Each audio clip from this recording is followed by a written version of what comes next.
நேயர்களுக்கு வணக்கம். விடியலைவா நிகழ்ச்சியில் மீண்டும் உங்களை சந்திப்பதில் மிக மகிழ்ச்சி. கடலின் ஆழத்திற்கு சென்றால்தான் முத்து எடுக்க முடியும், உழைப்பின் ஆழத்திற்கு சென்றால்தான் வெற்றியை காண முடியும் என்ற நல்ல சிந்தனையுடன் இன்றைய நிகழ்ச்சியை துவங்கலாம்.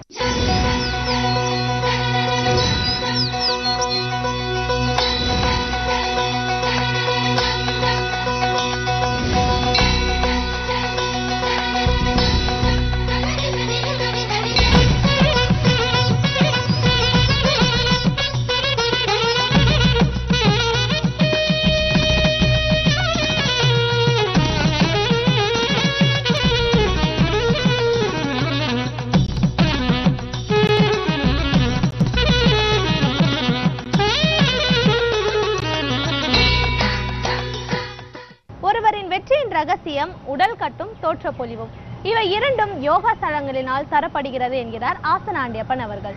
நிகழ்ச்சியின் முதல் பகுதியாக வரவிருப்பது நலமுடன் வாழ.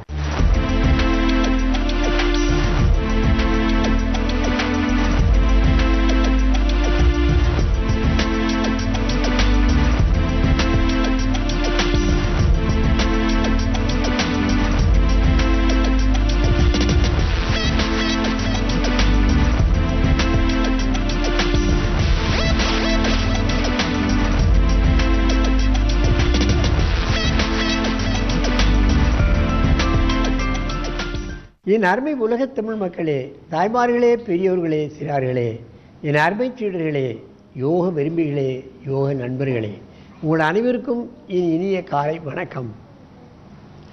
கலைஞர் தொலைக்காட்சி நிகழ்ச்சியில் அதிகாலை வேளையில் நலமுடன் வாழ என்னும் பிரிவில் யோகாசனத்திற்கு அதிக முக்கியத்துவம் கொடுத்திருப்பதை நீங்கள் அறிவீர்கள். ஏன் அதிகாலையில் கொடுத்திருக்கிறார்கள்? கலைஞர் அவர்கள் இன்றைக்கு 91 வயதை தாண்டி போய்கொண்டிருக்கிறார் என்று சொன்னால் அவர் யோகாசனம் செய்கிறார். அனுதினமும் காலையில் யோகாசனம் செய்கிறார், பிராணாயாமம் செய்கிறார், பழங்களை சாப்பிடுகிறார். 100 அவர் 200 வயசுக்கு மேல் போனாலும் ஆச்சரியப்படுவதற்கில்லை. யோக நியதிகளை அப்படியே கடைபிடிக்கிறார். ஆகவேதான் இந்த கலைஞர் நிகழ்ச்சியில் அதிகாலை வேளையெல்லாம் தான் பெற்ற இன்பம் பெருகுக இவ்வையகம் என்ற நிலைக்கு ஏற்ப உங்களுக்கு அதிகாலை வேளையில் தரப்படுகிறது. 6:30 மணிக்கு காலையில் எழுந்தவுடன் இதை பார்த்து நீங்கள் பழகினால் நிச்சயமாக ஆரோக்கியமாக உங்கள் வாழ்க்கையை நீங்கள் நீடித்து கொள்ளலாம். உங்கள் ஆயுள் உங்கள் கையில், நீங்கள் நினைத்ததெல்லாம் நடக்கும். மனிதன் நோயின்றி வாழ்ந்து விட்டால் அவன் நினைத்ததெல்லாம் நடந்து கொண்டே போய்விடும். வாழ்நாளில் பாதி தூக்கமாக போய்விடுகிறது, பாதி நோயாக போய்விடுகிறது.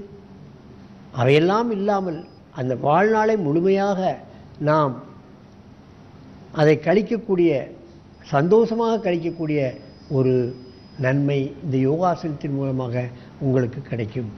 இப்பொழுது நமது அரங்கிற்கு வந்து ஆசனத்தை காட்ட இருப்பவர்கள் கோகுலகிருஷ்ணன், ஒரு பிஸ்னஸ் மேன், 45 வயது ஆகிறது. அவர் காலையிலும் மாலையிலும் யோகாசனம் செய்வார். பிஸ்னஸில் அதிகமாக நேரத்தை செலவிட முடிகிறது. களைப்பு என்பதே ஏற்படுவதில்லை. அதைத்தான் நாம் கவனிக்க வேண்டும். அவர்கள் பல காலமாக ஆசனங்களை செய்கின்ற காரணத்தினால் பல அற்புதமான அட்வான்ஸ் ஆசனங்களையும் உங்களுக்கு செய்து காட்டுவார்கள். 40 வயதுக்கு மேற்பட்டவர்கள் எப்படி ஆசனத்தை செய்ய முடியும் என்று நினைக்கலாம். அவர்கள் முதலில் சைவமாக மாறினார்கள், அப்புறம் பல உணவை எடுத்துக்கொண்டார்கள். கடினமான ஆசனங்களையும் செய்ய முடிகிறது. உணவுதான் நமது உடம்பை விரைப்பாக்குவதும் ஆயுளை குறைப்பதும் நோய் ஆக்குவதுமே இந்த உணவு என்பதை நீங்கள் தெரிந்து கொள்ள வேண்டும். அந்த நிலையில் நமது கோகுலகிருஷ்ணன் அவர்கள் இப்பொழுது சப்த கோணாசனத்தில் ஆரம்பித்து பல்வேறு ஆசனங்களை செய்ய போகிறார்கள். நீங்கள் பார்க்க வேண்டும். சப்த கோணாசனத்தை செய்யுங்கள்.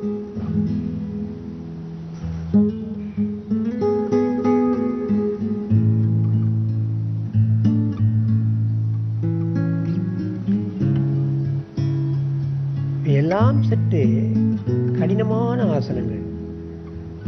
40 வயதுக்கு மேலாம் இறுக்கம் அதிகமாகிவிடும். 8 கோணங்களை உருவாக்குகிறது. அஷ்ட கோணாசனம்.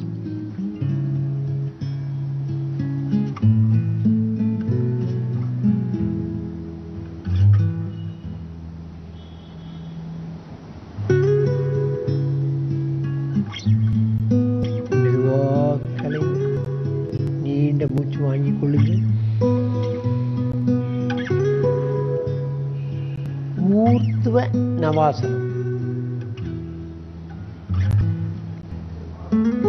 84 லட்சம் ஆசனங்களை வைத்திருக்கிறான். அதில் எது முடியுமோ அதெல்லாம் நாம் எடுத்து செய்து கொண்டே போகலாம். பழகுவதற்குத்தான் ஒரு நாள் இழுக்கும். பழகிவிட்டால் 10 நிமிஷங்கள் 15 நிமிடங்களிலே நாம் 20-30 ஆசனங்களை செய்து விடலாம். ஊர்த்துவ நவாசனம். மெதுவாக இறக்கும். இந்த ஊர்த்துவ நவாசனத்தை இடது பக்கமாக திரும்பி பக்கவாட்டில் செய்யுங்கள், பார்க்கலாம்.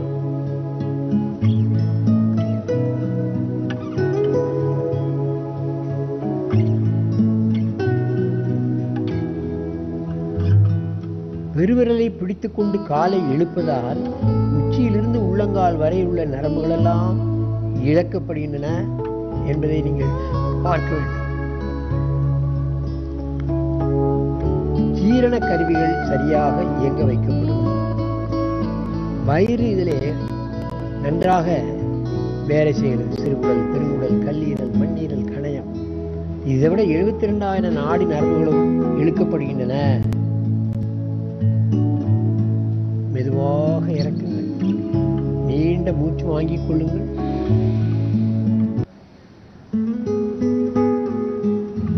பரிவட்ட ஆசனத்தை செய்யுங்கள்.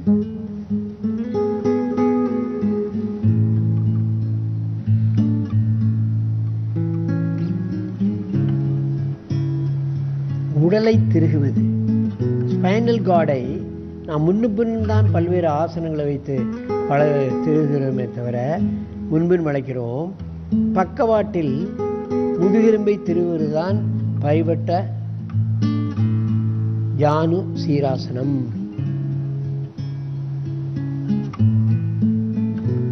முதுகெலும்பை திருக்குவது. மெதுவாக இந்த ஆசனத்தை கலையுங்கள். நன்றாக மூச்சை இழுத்துக் கொள்ளுங்கள். இடது காலை செய்யுங்கள்.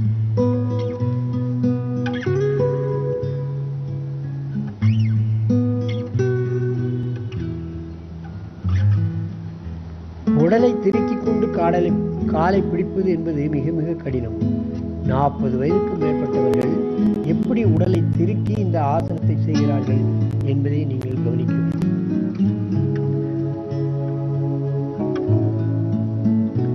முதுகெலும்பை திருக திருக முதுகு வழியாக செய்யக்கூடிய அத்தனை நாடி நரம்புகளும் இலக்கம் கிடைக்கும். உச்சி முதல் உள்ளங்கால் வரை உள்ள இரத்த ஓட்டங்கள் சீராக சிறப்பாக அமையும். மெதுவாக இந்த ஆசனத்தை கலையுங்கள். பத்மாசனத்துக்கு வாருங்கள். என் அருமை பெரியோர்களே, தாய்மார்களே, ஏதோ வயதாகிவிட்டால் ஆசனம் செய்ய முடியாது என்பதல்ல. பாருங்கள், 40 வயது 45 வயது ஆகிய ஒரு பிஸ்னஸ்மேன் செய்கிறார். அவர்களுக்குத்தான் டென்ஷன் அதிகம். வியாபாரத்திலே அப் அண்ட் டவுன் வரும். தன்னுடைய ஊழியர்களை கவனிப்பதிலே பல பிரச்சனைகள் வரும். அவைகளெல்லாம் தாங்கிக் கொண்டு பிஸ்னஸை ஒரு ஏற்றத்துக்கு கொண்டு வர வேண்டும் என்றால் தான் சரியாக ஆரோக்கியமாக இருக்க வேண்டும். தன்னுடைய மூளை சரியாக இயங்க வேண்டும். டென்ஷன் ஆகாமல் இருக்க வேண்டும். அதற்குத்தான் இந்த ஆசனம் உதவும். ஆகவே இது போன்ற ஆசனங்களை காலையிலும் மாலையிலும் எல்லா தரப்பினரும் எல்லா வயதினரும் பழகி என்றும் ஆரோக்கியமாக நெடிது இனிது வாழ வேண்டும் என்று கேட்டு உங்களிடமிருந்து விடைபெறுவது ஆசனம் ஆண்டியப்பன். வணக்கம்.